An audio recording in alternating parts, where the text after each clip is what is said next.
We're here today at the SEAK National Workers' Comp and Occupational Medicine Conference with Barbara McCarthy, the Supervisory Occupational Health Nurse at the U.S. Navy Occupational Medicine Department in Norfolk, Virginia. Ms. McCarthy, what are some of the differences between stress and burnout on the job? Well, Steve, stress and burnout can be compared to stress specifically to a storm. Storms can be very mild to very severe, anywhere from a thunderstorm to a hurricane. The recovery is immediate. It's something we can prepare for and we can rebuild afterwards. Burnout is a little more serious. You can kind of liken that to a forest fire, where more of your resources are depleted. It's going to take longer to recover from and be much more costly and difficult. So what is compassion fatigue and how should it be dealt with? Compassion fatigue is the final stage, follows burnout. And again, you can liken this to a desert where there just are no resources. There is nothing out there to pull from, to draw from. You have reached absolute bottom.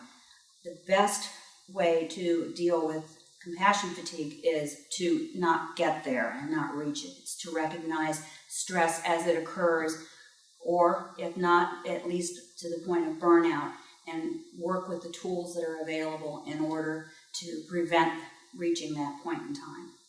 So now that you raised the question of prevention, what are some of the red flags for stress, burnout, and compassion fatigue? Well, as far as for your employees go, you might see an increase in absenteeism. They might become more disengaged.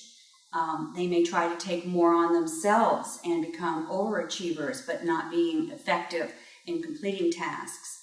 You might see an increase in illnesses, physical illnesses, as a result of stress. They may not get along with coworkers any longer. There's any number of different symptoms that can present, and any one of these that is from the norm of this individual should be considered. Now, last question, what practical steps can employers or self-insurers take when they suspect stress?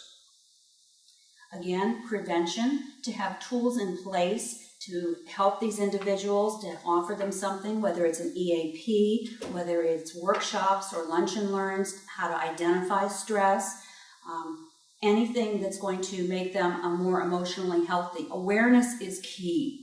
A lot of people do more with less. We're all tuned in electronically constantly, and as a result, we never completely shut down and turn off.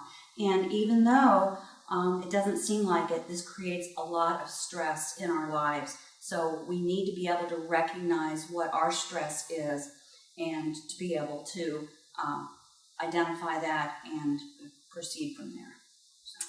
Thank you very much. Thank you.